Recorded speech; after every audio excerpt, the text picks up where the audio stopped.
Bang Fahri, kemarin ngelihat debat pamungkas, gimana gambarannya?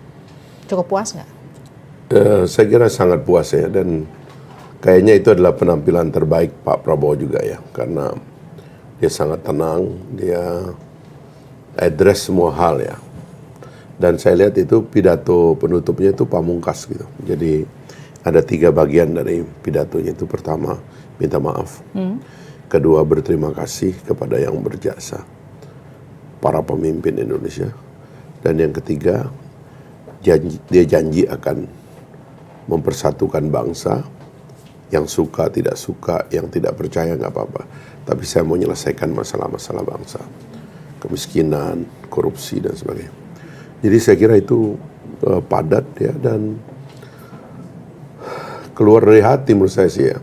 Sehingga dugaan saya sih setelah semalam itu banyak migrasi dari kiri dan kanan ke Pak Prabowo gitu. Nah itu deh yang kemudian jadi pertanyaan. Karena debat itu kan biasanya selalu panas, selalu bawa isu-isu pribadi, bahkan sampai soal isu kepemilikan lahan yang terakhir. Yang kemudian jadi pertanyaan, kok kemarin kondusif banget? Apa jangan-jangan ini strategi memang?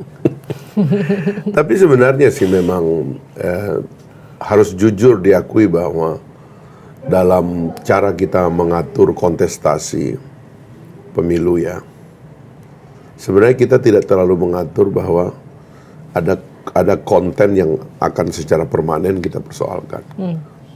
Sehingga memang sebenarnya kalau tiba-tiba kayak kita nggak punya konten untuk diperdebatkan, ya memang konsekuensi dari sistem yang tidak mengatur pertarungan ini secara bertahap gitu. Bahkan waktu muncul tema-tema yang panas itu lebih banyak sesuatu yang terkait pribadi, tidak terkait kebijakan sama sekali, tidak terkait gagasan juga gitu. Nah, itu kelemahan dari sistem kita ya.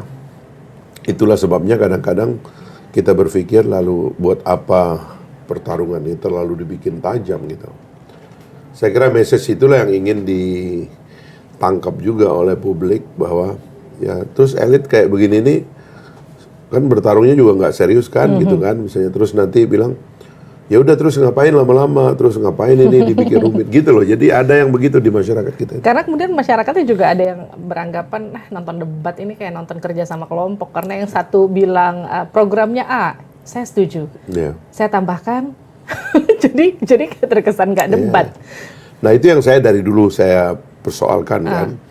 Jadi debat itu harusnya 3 tahapan. 1 tahapan partai politik, yaitu pertarungan apa beda antara partai satu dengan partai lain. Gitu. Harusnya itu ada perdebatan khusus tentang itu.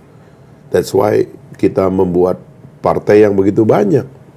Sebab kalau ternyata nggak ada bedanya antara partai yang ada, terus kenapa kita mesti bikin partai? Kan begitu ya kan. Harusnya itu ada tuh 1 session gitu dalam masa kampanye itu. Nah yang kedua itu ya perdebatan tentang cara kerja gitu. Jadi apa beda antara cara kerja partai yang satu dengan partai yang lain gitu. Terus nanti dia ceritakan, nah di sini adalah bab-bab tentang bagaimana mereka mendelivery janji dan bagaimana mengeksekusinya dan sebagainya. Itu akan jadi pertanyaan publik. Menjadi seru lah itu karena akan ada perbedaan kan. Nah barulah yang terakhir itu antar tokoh kandidat gitu. Kenapa dia. Dan si dianya sendiri tampil mewakili gagasan partainya, mewakili cara kerjanya, barulah kemudian akan ada sesuatu yang agak mendasar gitu. Nah kita enggak, kita bikin threshold 20%, lompat orangnya itu tinggal 3 pasang. Lumayan daripada yang lalu tinggal 2 pasang. Sehingga kita terlalu cepat lari ke orang, ke isu orang, ya kan? Jadi kita nggak tahu juga beda ideologinya apa antara orang-orang ini. Kita kan paling punya persepsi doang kan. Nah, tentu Pak Prabowo yang paling dapat untung akhirnya. Kenapa? Karena dia adalah kandidat paling populer, paling lama, tangganya paling banyak, rutenya menuju ke situ paling jelas, paling dikenal rakyat, paling dikenal elit, pendukungnya paling solid gitu. Karena kan dia naik tangga kan, bertahap gitu. Tapi kalau yang lain ini kan tiba-tiba dimunculkan di tengah jalan, sesuatu yang nggak jelas, gagasan nggak jelas. Jaringan kerja partai aja ternyata kan masih ada di dalam pemerintah. Menyerang pemerintah saya di dalam. Kayak kesulitan Pak Mahfud kan terakhir kan.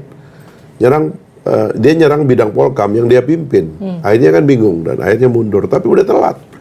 Nasi udah jadi bubur semuanya. Saya kira itulah penyebabnya kemudian Pak Prabowo sangat diuntungkan oleh situasi ini.